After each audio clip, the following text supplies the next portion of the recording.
De ex-militairen, of een deel daarvan, die hebben hedenochtend post gevat bij het Monument voor Gerechtigheid en Vrede.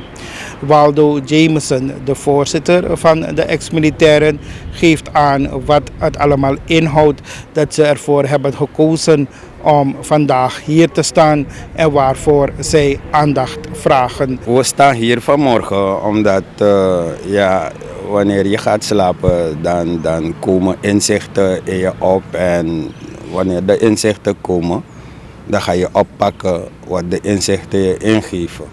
We hebben vanaf 82 steeds gehoord over 8 december, 8 december, 8 december. En 15 mannen zijn toen vermoord, dan wel geliquideerd. Ik weet niet wat voor namen je wil gebruiken. Maar vanaf 86 tot 92 heeft er een binnenlandse oorlog gewoed in Suriname. En niemand wil over 8 december praten. Toch? En wanneer wij van de militairen die gestreden hebben in die binnenlandse oorlog opstaan om iets te doen, dan hebben we niemand in onze omgeving.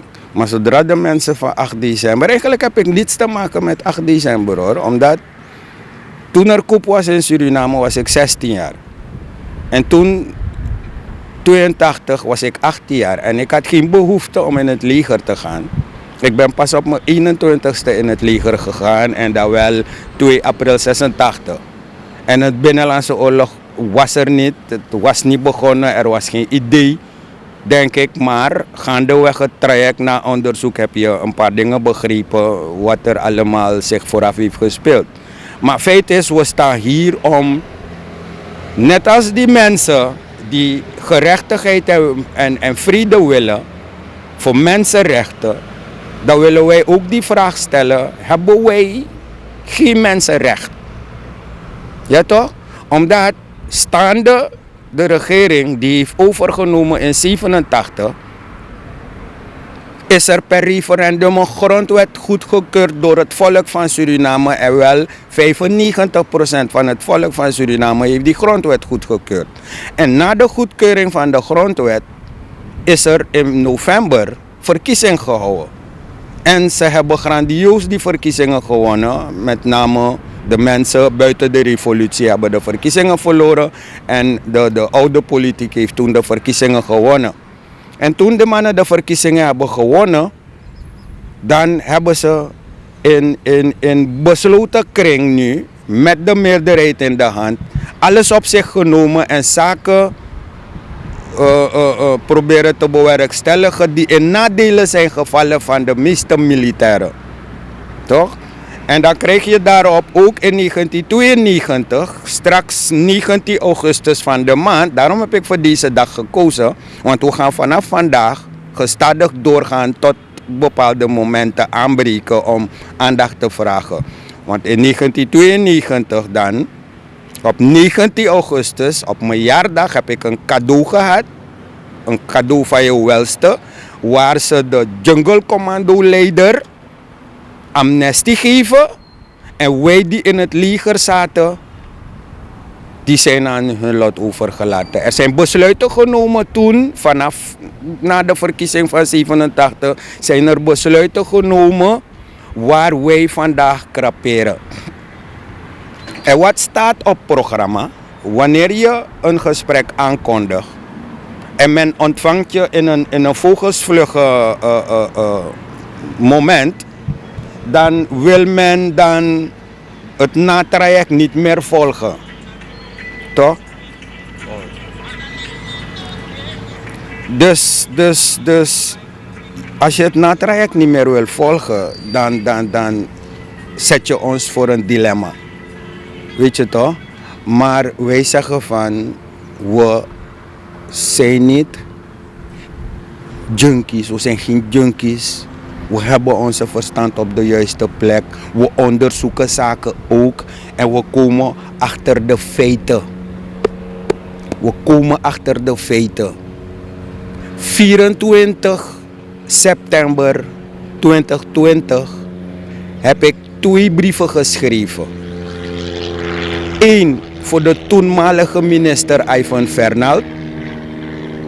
1 voor onze VP Ronnie Brunswijk.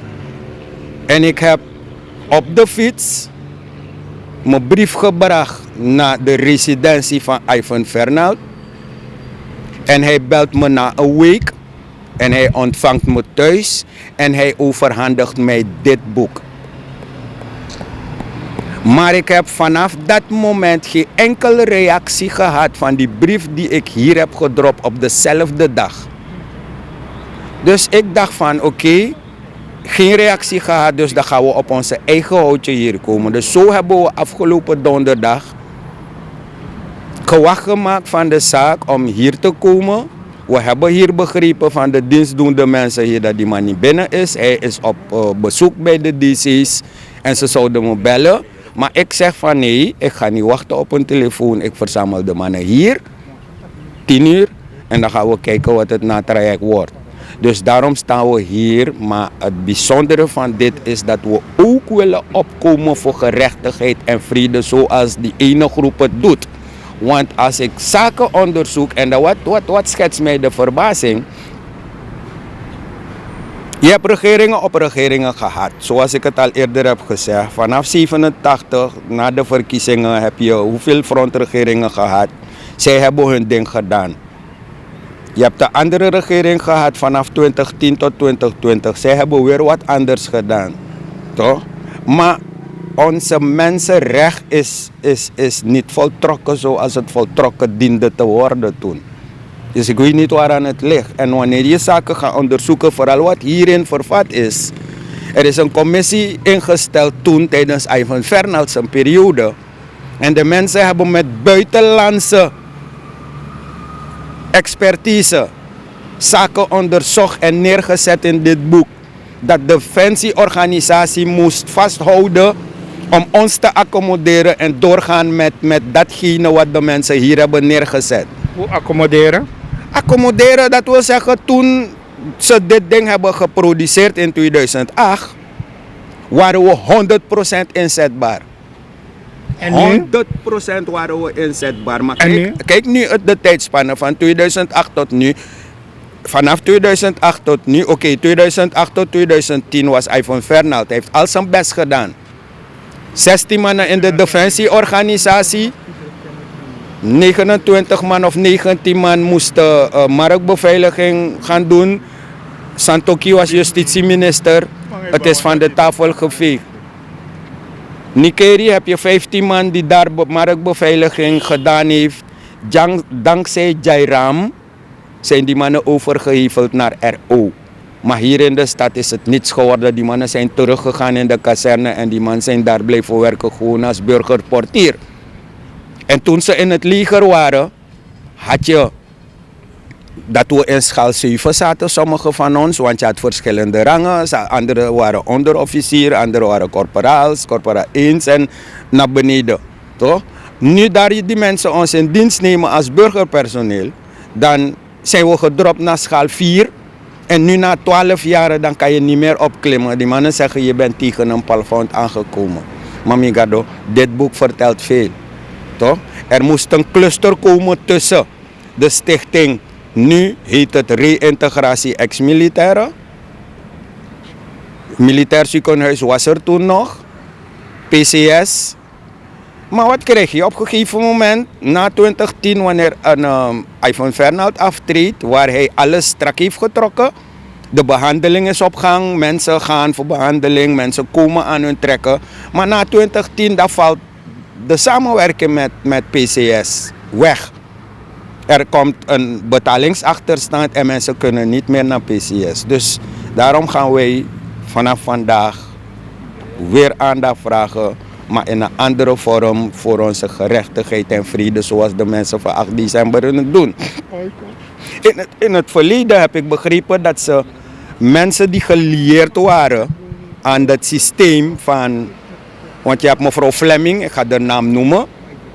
Ze wordt niet boos als ik de naam noem, omdat ze goed werk heeft gedaan. Die ervoor gezorgd heeft dat alle 72 graven van de overleden militairen heeft ze opgezocht. En de regering heeft toen de graven laten opzetten. En die mannen hebben een grafsteen gehad vandaag. En wanneer ze hier komt bij een activiteit hier, dan wordt ze van hier weggejaagd. Ik zeg van het kan niet. En wat ik wilde zeggen nog is dat de politiek nu ons een muur wil bouwen om ons te laten bepalen waar kies je voor. Toch? Kies je voor Bouterse of kies je voor ons?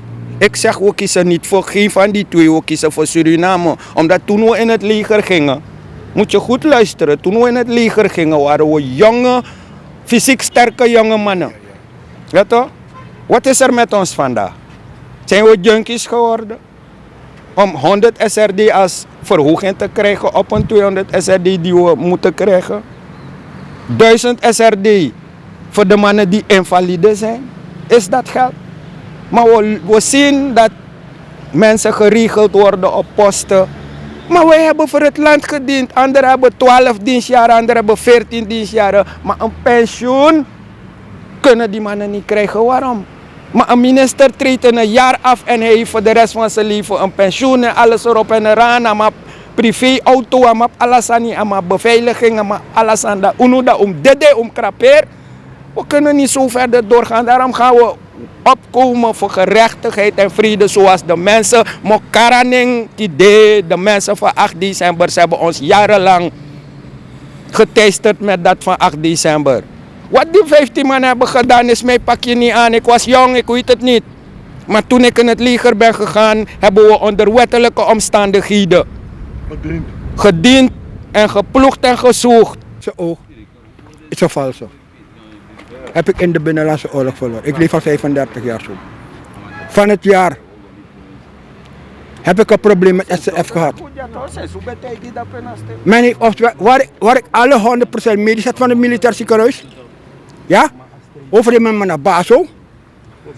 Als ik een offerte ga halen bij de specialist en ik dien in bij SF, krijg je te horen: meneer, we dekken dit niet. Ik heb zitten bedelen. Sociale zaak. Als ik daar ga hoor je: meneer Linger, wat ga je met 2000 kunnen dekken?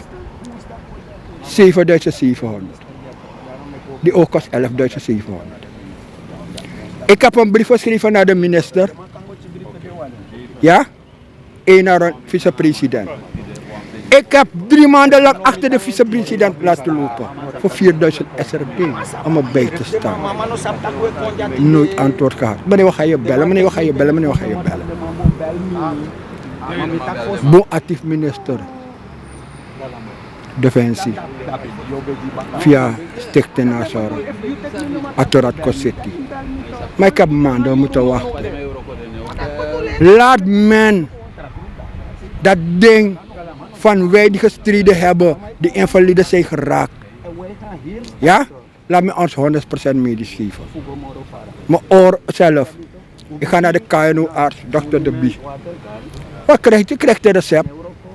En je rijdt apotheek uit. Wat krijg je? Adressie de meneer. Mijn bijen. Omeni? 300 SRD. Ja? Maar ik heb gewoon ammonie voor bij adresje waar je zegt pure stof. Ik leef al 35 jaar met hagels in mijn lichaam, in mijn hersenen. Kijk je.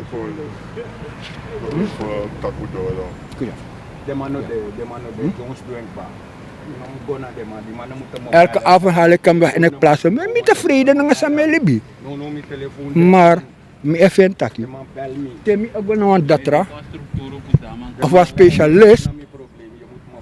Specialistische behandeling. Ik kies me oprecht. Ik ben nog een biggie.